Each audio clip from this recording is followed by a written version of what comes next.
ही सर्वात पहिली जुनी लालपरी, त्याच्यानंतरची बघा ही आलेली व्हाईटवाली आणि त्याच्यानंतरची ही नवीनवाली. वरती इथे आपली लालपरी दाखवली आहे. पूर्ण रस्ता एकदम म्हणजे खराब आहे, पूर्ण खडपडी, पूर्ण पॅक आहे गाडी. स्टँडिंग सगळं होतं आणि आता रेसिंग चालू होणार वाटते. सगळं असं खोदूनच ठेवलेलं आहे. नमस्कार मित्रांनो, मी शुभम बोरकर स्वागत करतो तुमचं आपल्या रिलॅक्स कट्टा चॅनलमध्ये. आता वाजलेत 6:45 आणि आता आपण आहोत मुंबई सेंट्रल एस टी डेपोमध्ये. अर्थातच आपण चाललो आहोत आज कोकणात आपल्या गावाला. तर थंडीतून मी पहिल्यांदाच गावी जातो आहे. तिकडे आता कसं का असतं का आपल्याला काहीच आयडिया नाही. थोडं कामानिमित्त जातो आहे गावी आणि नेहमी आपल्यासोबत नेहमी मम्मी असते. आता आपल्यासोबत इथे आपले पप्पा आहेत. तर चला आता आपण ह्या व्हिडिओमध्ये पूर्ण मुंबई सेंट्रल ते रत्नागिरी हा पूर्ण प्रवास बघणार आहोत. वाटेमध्ये काय काय आहे ते सर्व गोष्टी आपण एक्सप्लोर करू. जेवढं शक्य होईल तेवढं मी तुमच्यापर्यंत पोहोचवण्याचा नक्की प्रयत्न करेन. तर चला कोणतीही वाट न बघता आपण आपल्या या आजच्या व्हिडिओला सुरुवात करूया. तर मित्रांनो, आता आपण मुंबई सेंट्रलला आलो आहे. इथे बघा वाजलेत 6:45 आणि इकडे तुम्ही गर्दी बघू शकतात किती आहे ती.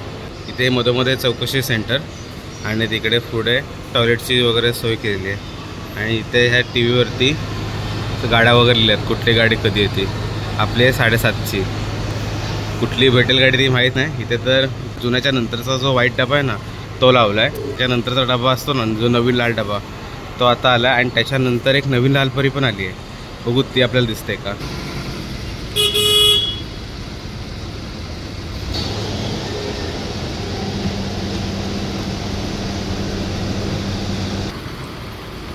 त्या 6:45च्या सगळ्या गाड्या आता निघाल्या आहेत.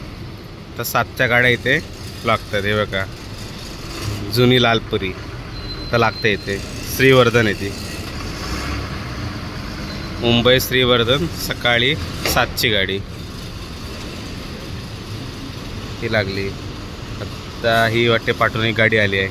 तर मित्रांनो, ह्या डेपोबद्दल सांगायचं झालं ना, डेपोत इतक्या गाड्या असतात ना की हा डेपो छोटा पडायला लागला आहे. याचं कारण एकच आहे की आधी मुंबईवरून जर बाहेर साईडला जायचं असेल ना गाड्या तर 2 होते डेपो, एक परेल डेपो आणि मुंबई सेंट्रल डेपो. त्यामुळे गाड्या स्पीड होऊन जायच्या.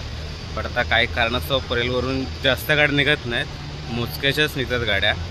त्यामुळे सगळे लोड इथे मुंबई सेंट्रलला चालला आहे. आणि इथे खूप गाड्या असतात, गर्दी पण खूप असते. फक्त गणपती म्हणजे स्पेशल वेळेला सीझनचा टाईम असतो ना तेव्हाच फक्त म्हणजे आमच्या गावी ते रत्नागिरीला जायला तरी तिकडनं गाड्या सोडतात.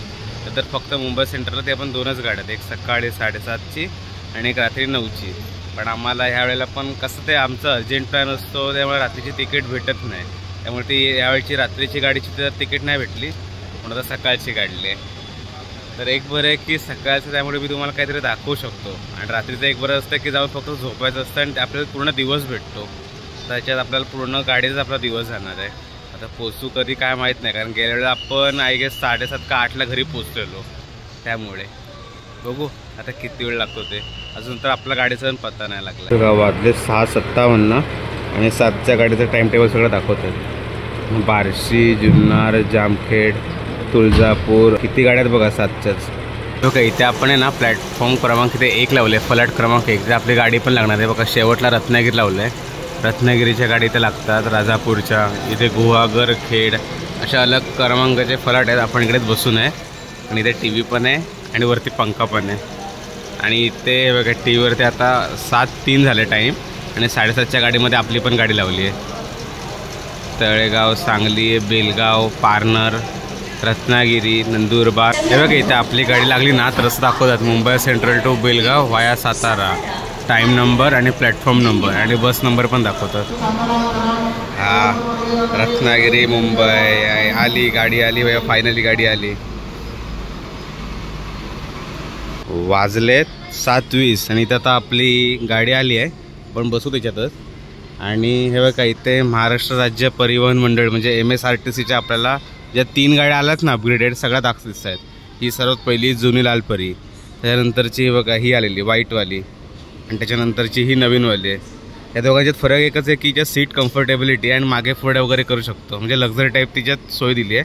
ह्याच्यानंतरचा पण एक नवीन व्हर्जन आला आहे, पण तो सध्या इथं रत्नागिरी गाडीला तर नाही ॲड झाला आहे. तो मी टी व्हीवरती बघितला आणि तो मस्त होता व्हर्जन. आणि ही गाडी कशी आत्ताच रत्नागिरीवरून आली आणि इथे लागली आहे, त्यामुळे ते सगळं आतमध्ये ज्यांच्या गोष्टी राहिलेल्या असतील ना लोकांच्या, त्या सर्व साईडला काढतात आणि नंतर मग आपल्याला आतमध्ये एंट्री देतील.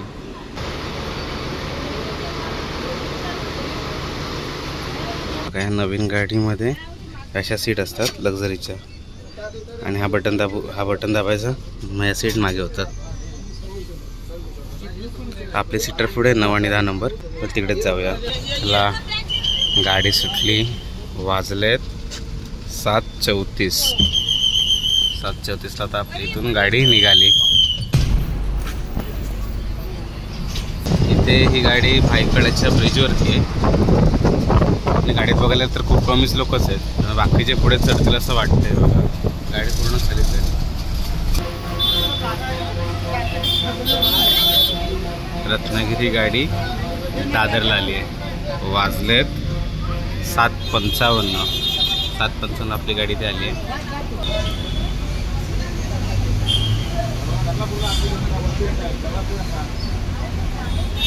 दादर तर गाडीने सोडलंय, पण आता पूर्ण गाडी फुल झाली आहे. बघा ते आलंय सायन बस डेपो.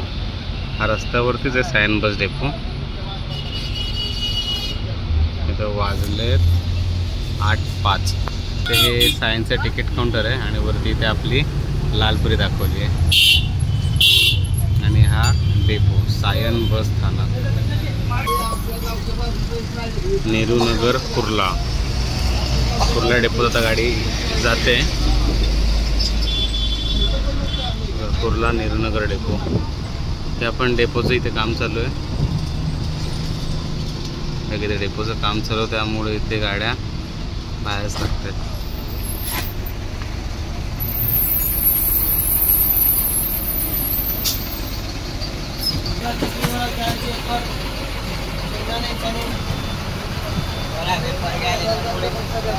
वाजलेत 8:20 आणि इथून म्हणजे कुर्ला डेपोतून आपली ही गाडी निघाली आहे.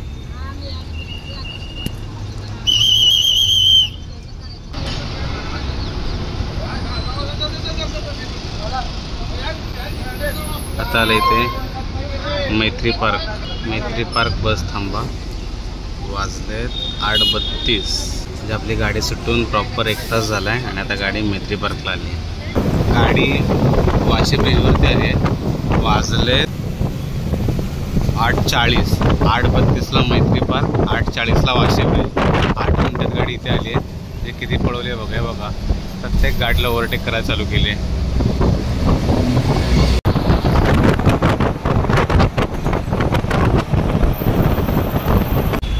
आता इथे आला आहे टोल नाका. 2 व्हीलर आणि 4 व्हीलरचा टोल तर फ्री आहे आणि अवजड वाहनांचाच फक्त टोल आहे, त्यामुळे जास्त थांबायला लागणार नाही आपल्याला. चला वाशीची खाडी गेली आहे. आता पुढचा स्टॉप आहे डायरेक्ट पनवेल. मध्ये स्टॉप असतात, पण आता गाडी फुल असल्या कारणामुळे ते घेत नाही स्टॉप. जे खाली आहेत त्यांचं पनवेलला रिझर्वेशन आहे.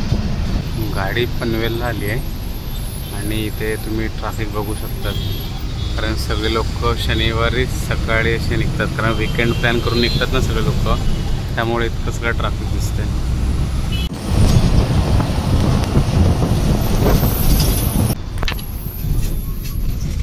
वाजलेत 9:15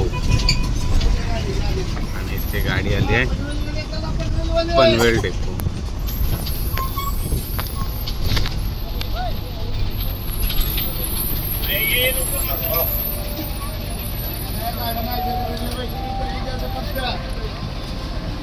सीझन असू दे किंवा नसू दे, पनवेल डेपोमध्ये गर्दी बघितली, पुरा जाम आहे पनवेल डेपो. चला हे बघा, फक्त 9:18 म्हणजे 3 मिनटं गाडी थांबली. 3 मिनटात निघा, पनवेलवरून गाडी सुटली. 9:20ला गाडी सुटली इथून पनवेलवरून, पण गाडी इतकी भरली ना, पाठी पूर्ण स्टँडिंग घेतलं होतं.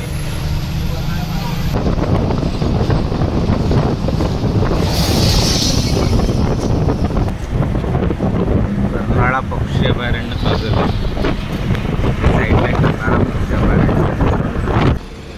वाजलेत 10 आणि आता आपली गाडी नाश्त्यासाठी येऊन थांबली आहे हॉटेल मिलन पॅलेस येथे. आता आतमध्ये इथे बघू काय काय आयटम आहेत खायला ते. ते समोर तर दिसतात हे बघा, चिक्की वगैरे इथे आयटम आहेत. चिक्की इथे नानखेट जे दिवाळीचे आता फराळ वगैरे. इथे खाली ऑर्डर द्यायची आणि हॉटेल पण मस्त मोकळं आहे, म्हणजे बसायला वगैरे कम्फर्टेबल जागा. इथे मिसळपाव वगैरे सर्व गोष्टी भेटतात. तर मित्रांनो, आता गाडी नाश्त्यासाठी तर थांबली आहे. आपण काय नाश्ता करत नाही, कारण बाहेरचं काय खाल्लं ना आणि प्रवासात समजा काही जुलाब वगैरे काय झालं ना, पूर्ण प्रवासाची वाट लागते. त्यामुळे मी तर बाहेरचं काय खाणं टाळतो प्रवासाच्या दरम्यान तरी. आता सध्या तर काय खात नाही, थांबलो इथे. रस्त्याबद्दल सांगायला गेलं तर आत्तापर्यंत रस्ता एकदम बाप होता, पनवेलपर्यंत. तर पुढचा रस्ता बघू, गाडी एकदा जेवायला पण थांबेल मध्येच. आणि मध्ये काय रस्त्याचे काय असतील अपडेट तर तुम्हाला नक्की देत राहील. तर व्हिडिओमध्ये बनून राहा. 10 वाजता आली होती हॉटेलला, 10:20 झालेत. आता आपण हॉटेलवरून निघतोय.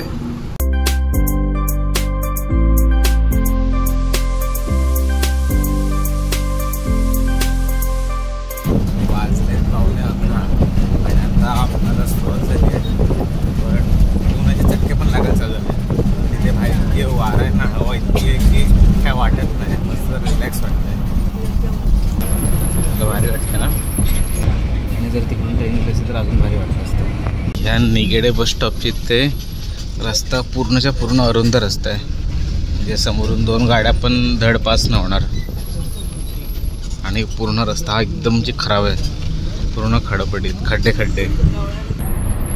हा पूर्ण रस्ता अरुंदच आहे आणि हे ब्रिजचं काम चालू आहे. निवडे ते नागोठण्यामध्ये रस्त्याचे कामच चालू आहे. त्यामुळे रस्ता आहे बघा, आता पण रस्ता आहे खडखड फोगड रस्ता. हा नवीन रस्त्याचे ते काम चालू आहे. ते वाकडवरून तर रस्ता मस्त आहे.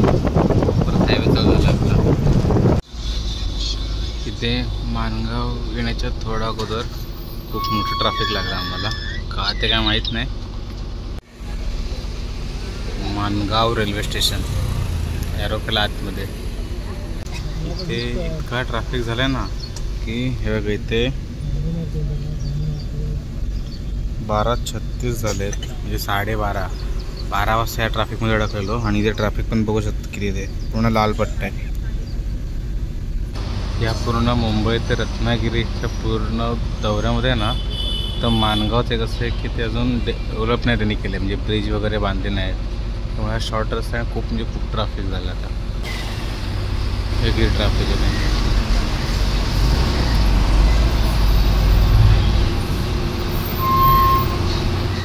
बापरे, एवढं ट्रॅफिक होतं ना. हे बघा, 1:05 झाली. 12 वाजता त्या ट्रॅफिकमध्ये अडकलो होतो आणि म्हणजे 1 तास 5 मिनटं या ट्रॅफिकमध्ये होतो. 15 मिनटाचं अंतर होतं, इतका वेळ लागला त्याला. आता माणगावला आले गाडी, माणगाव बस स्थानक. त्याला 5 मिनटं त्या गाडी थांबलेली, गाडीतून निघाली.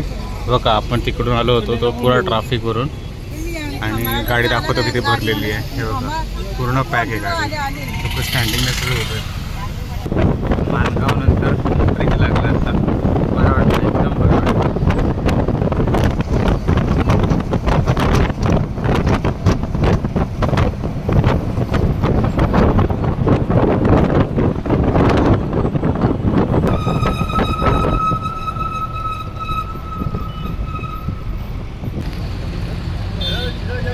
जीरा क्या, नींबू शरबत क्या, मैंगो क्या, चने क्या, शेंगदाणे, करोडे, चकले. गाडी महाड बस डेपोत थांबली आहे, आता उतरत आहे.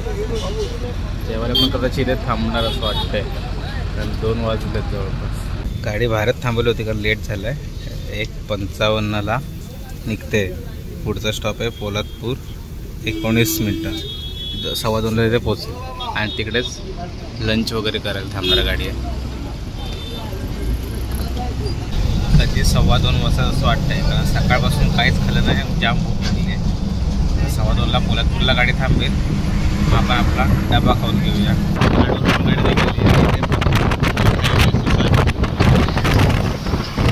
असं बघा, 2:15 वाजलेत. बरोबर 2:15ला गाडी पोलादपूरला लागली. इतक्या गाड्यात ना जेवणासाठी गाडी थांबते 15 मिनटं. इथे हे पोलादपूर बस डेपो, इथे गाडी थांबली जेवायला. आणि आता मम्मी तर ना आले, बट मम्मी आपल्यासाठी नेहमी काहीतरी खायला देते. आता तिने डबा दिलेत. सकाळी उठतो तरी डबा बनवला आहे. डब्यात स्पेशल असं काय नसतं, हे मी चपाती आणि बटाट्याची भाजी असते. त्या का मम्मीने दिले चपाती आणि बटाट्याची भाजी. पप्पांची आणि माझी अलग अलग दिले आणि चपात्या आहेत. हे बघा इथे ह्या सर्व अशा एष्टा लागल्या आहेत आणि ही इथे ते बघा फक्त टायर घेऊन एष्टी आली आहे काय. तर मित्रांनो आता आपण जेवण घेतलं आहे. जेवण म्हणजे आपली चपाती भाजी खाऊन घेतलं आहे. जरा बरं वाटलं का सकाळपासून काहीच नव्हतं खाल्लेलं. सकाळी उठलो मग डायरेक्ट उठून आंघोळ करून लगेच इथं फ्रेश होऊन आपलं मुंबई सेंट्रल डेपोत आलो. तिकडनं आपण एस.टी. पकडून इकडे आलो. त्यामुळे कुठे काय खायला वगैरे भेटलं नाही आणि बाहेरचं खाल्लं की मला कधी ते पचत नाही. त्यामुळे मला मग जुलाब वगैरे चालू होतात, पोटात दुखणं वगैरे चालू होतं. त्यामुळे पूर्ण मग हेच ट्रिपचीच पूर्ण वाट लागते आणि आजारी करत मग हे वाट लागते. त्यामुळे मम्मी मला कायम खायला देते आणि कधी आता मम्मी असू दे किंवा नसू दे, म्हणजे मम्मी ट्रिपमध्ये असू दे किंवा सोबत नको येऊ दे, तरी सकाळी लवकर उठते, चपाती भाजी करते आणि देते. आणि कायम मलाच नाही तर मला पप्पांना कोणालाही जेवढे लोक मी म्हणजे कुठे काय बाहेर गेलो ना, ट्रिपला म्हणा स्टेला म्हणा, सकाळी उठून लवकर करून देते. त्यामुळे थँक्यू सो मच मम्मी. आता जाऊन बसते आतमध्ये कारण बाहेर खूपच म्हणजे खूप गरमी आहे. 2:40 झाले. 2:40ला गाडी कोल्हापूरवरून निघाली आहे. त्या रत्नागिरी 153 किलोमीटर अजून आहे. इथे हा छोटासा घाट तवलेला आहे. घाटातून व्ह्यू आहे ना एक नंबर आहे बघा. व्ह्यू बघा.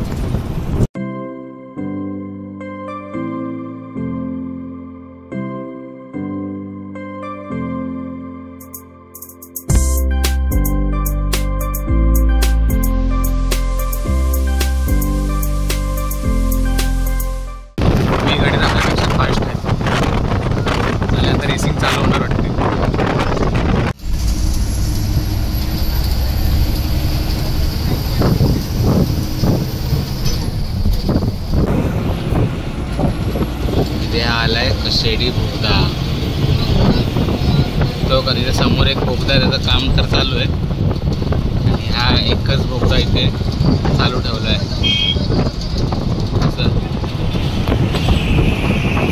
ते बघा या बोगद्यामध्येच एक साईड इन आहे आणि एक साईड आउट आहे.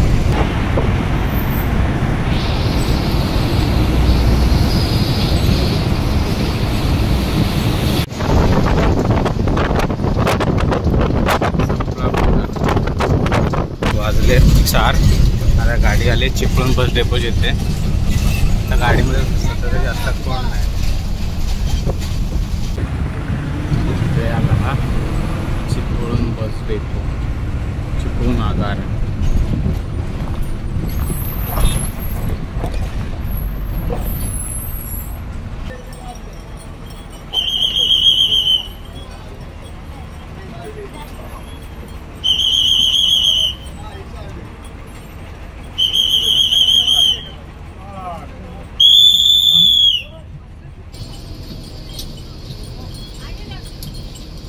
फक्त इथे लोक उतरली आणि नवीन लोकच चढली, एवढंच झालं आणि गाडी निघाली रत्नागिरीच्या दिशेने. इथे हा रस्ता पण एक नंबर आहे.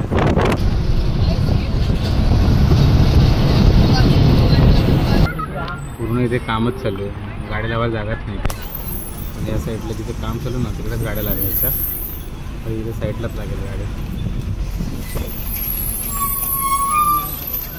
ब्रिज वगैरे बांधतात मोठा. तर सध्या वनवेच आहे कारण खूप खडबडी. इथून तर एकदम डेंजर रस्ता चालू झाला. इकडे हा चांगला रस्ता थोडा भेटला आहे. आता रोड बघा. संगमेश्वरून येताना रत्नागिरीपर्यंत तर सध्या तरी म्हणजे सगळीकडे कामच चालू आहे, त्यामुळे काय हे नाही. पण हा रस्ता तर खूपच खराब आहे. धूळ एकदम डेंजर धूळ आहे. आणि इथे ही आहे बाव नदी.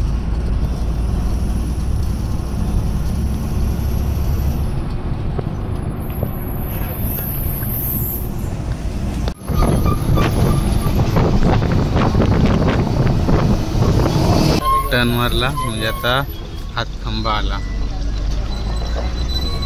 हातखंबा म्हणजे ही रत्नागिरीची बॉर्डर आहे. इथून रत्नागिरी चालू पुढे. हे बघा सगळं असं खोदूनच ठेवलेलं आहे.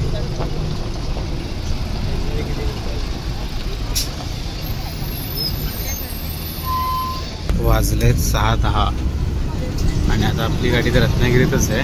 ते कुवारपाव गेला आता म्हणजे एक स्टॉप वगैरे करत जात आहे. पण इथे रस्ते म्हणाल तर अजून रस्ते झालेच नाहीत तयार. ते जे हायवे सुसाट वगैरे असतात ना तिकडे एकही तयार झालं नाही. हे बघा सगळं असेच आहे, खोदून ठेवलेत आणि काय काय जुन्यात असते. हे इथे आलं आहे रत्नागिरीतील प्रसिद्ध असं मारुती मंदिर. सकाळी निघालो होतो, आता वरती काळोख झालं आहे, अजून पुसून आहे. रत्नागिरीतून पुढे जायचं अजून आम्हाला. आपण जी दुसरी गाडी पकडणार ना पण इकडे जाणार, इकडे पावस साईड मार्ग. हा पावस रस्ता आहे, भाटे पावस आणि आपला नातुंडे पण. I love Ratnagiri. आता रत्नागिरी रहाटगर जो लास्ट स्टॉप ना तो येतोय आणि गाडीमध्ये फक्त बघा एवढेच जण बाकी राहिले. तर मित्रांनो हे बघा हे रत्नागिरी हा बस डेपो आहे आणि इथे म्हणजे खूपच लेट झाला आहे त्या मानगाव ट्रॅफिकमुळे. आणि नंतर संगमेश्वर रत्नागिरी एकदम खराब रस्ता आहे आणि त्यामुळे वेळ लागला आणि आपल्याला वाजलेत रत्नागिरी डेपो त्याला 6:45. आमच्या गावात शेवटची जाणारी एस टी असते 6:30ची हरची, ती पण आमची मिस झाली आहे. आता इथे खानवली गाडी पकडली आहे, पावसला उतरून रिक्षा करायला लागेल. मित्रांनो देव पावला आणि बाबा गाडी भेटली त्याची. 6:30ची शेवटची गाडी आहे, ती गेलेली कारण आम्ही 6:45ला पोचलो. 6:45ला पोचलो पण 6ची ही गाडी असते ना ती लेट झाली खानवली आणि ती आम्हाला भेटली आहे. तिची तिकीट ते काढले मी.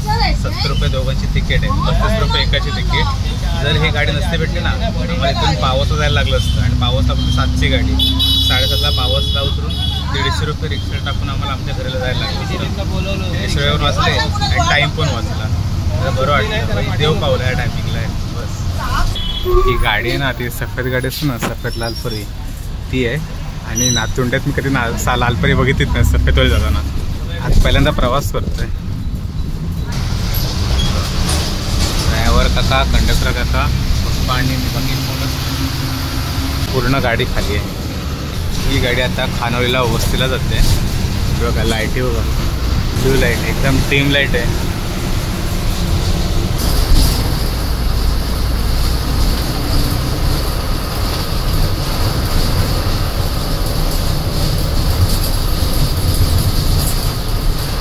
इकडे अण्णा आलेत आपल्याला आणायला कारण इथे काय बॅटरी वगैरे काहीच नसतं. त्या काळोखे ना की काही दिसतच नाही. आता आपल्या डायरेक्ट घरीच भेटूया. तर मित्रांनो फायनली 7:45 वाजता आपण आपल्या घरी पोचलोय. 13 तास लागले, 13पेक्षा जास्त तासच लागले असतील कारण सकाळी 6:30ला घर सोडलं होतं. 7ला मुंबई सेंट्रल डेपोत पोचलो होतो.